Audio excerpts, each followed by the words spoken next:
Oh, hey there. I'm from Group 3, and we're going to be talking about the Avenir audit case.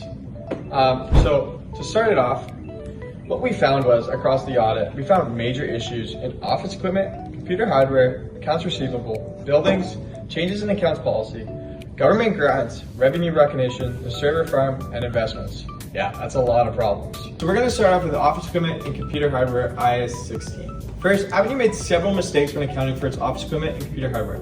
They recorded the assets at gross invoice price instead of the net price after discounts. They also expensed transportation, installation, testing costs that should have been capitalized under IS-16. They expensed a $25,000 accidental damage repair, even though it was required to bring the asset to its intended condition. They recorded a $50,000 vendor voucher incorrectly as a contra expense instead of reducing the asset cost. They also expensed a $400,000 upgrade that clearly provided future economic benefits. When they traded in the old printer, they failed to record a $160,000 loss and treated the trade-in allowance the wrong way. And lastly, because all these amounts were wrong, their depreciation calculations for the past years are also incorrect. The overall impact is PPE is misstated, expenses are misstated, and profit is not accurate. Our recommendations is to capitalize the correct cost, reverse the incorrect entries, recognize the loss and disposal, and recalculate depreciation from 2018 onward. Now I'm going to pass it on to my friend Cheska to talk about accounts receivable. Thank you. Hi. So I will be talking about accounts receivable. Next, Avenir stopped recording expected credit losses because they believed write-offs do not exist in our industry. But IFRS 9 requires all companies to estimate expected credit losses. They also factored 1 million of receivables with recourse, but treated it as a sale, even though the company kept the risks. Under IFRS 9, it should have been recorded as a loan, not a sale. The impact to that is accounts receivable is wrong, liabilities are wrong, and net income is overstated. We recommend reinstating the ECL model and correcting the factoring entry. Okay, for buildings, Avenir continued capitalizing borrowing costs even after construction was complete. IAS 23 requires capitalization to stop once the asset is ready to use. They also ignored legally required site restoration costs. IAS 37 requires recognizing both the liability and adding to the asset costs.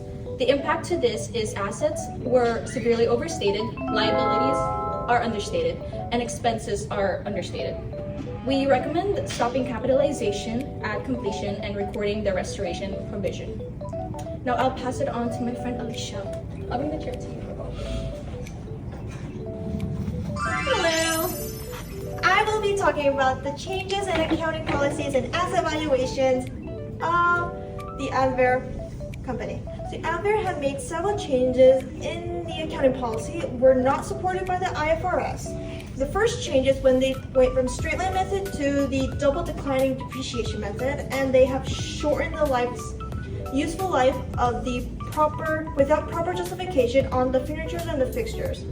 Under the IAS 8, depreciation method changes must be based on real economic changes, not just some random management preferences. The second change is they have ignored the clear impairments and damages indicators for the furnitures and the fixtures, which violates IAS 36. The other third violation is the under IAS 16, which using the revaluation model, and revaluation must be based on fair value. The Avenir revaluation assets from $650,000 to $200,000 without any professional appraisal or evidence. This impacted the inconsistent reportings, PPE misstated, and signs of earnings management. We recommend revising unjustified changes, performing impairment tests, and obtaining proper valuations before revaluing assets. For the next topic, I'll be passing it off to Mahad.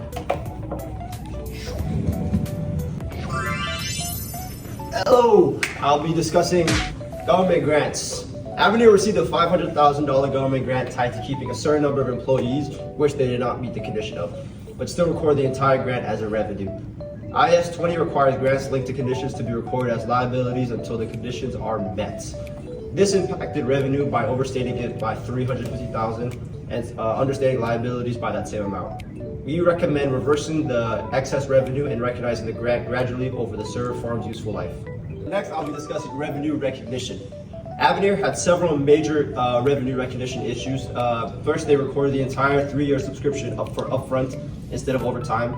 They bundled subscriptions, support, cloud access, updates, and professional services into one obligation instead of separating them.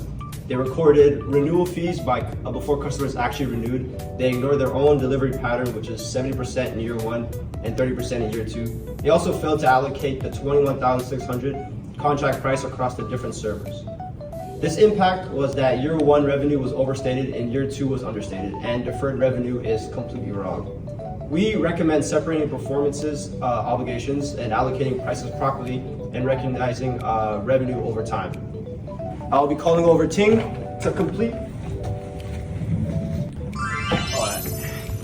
For the server farm, Avenir spend is $100,000 of transportation, installation, and also the insurance and testing cost itself, the capitalization debt. Internal response show the server farm was underperforming, but no impairment test was done. Our analysis showed the asset is overstayed by about 50 to 520K. And they also did not update the useful life assumption, even though the project cash flow dropped to the zero after 2021. And they did not break the server farm into the component with a different useful life as required IAS 16. So it's like back to the PPE is overtake, expense wrong, and profit overstay. I think I recommend the capitalization cost is correctly recording the impairment, loss, and reviving useful life, and applying the compensation.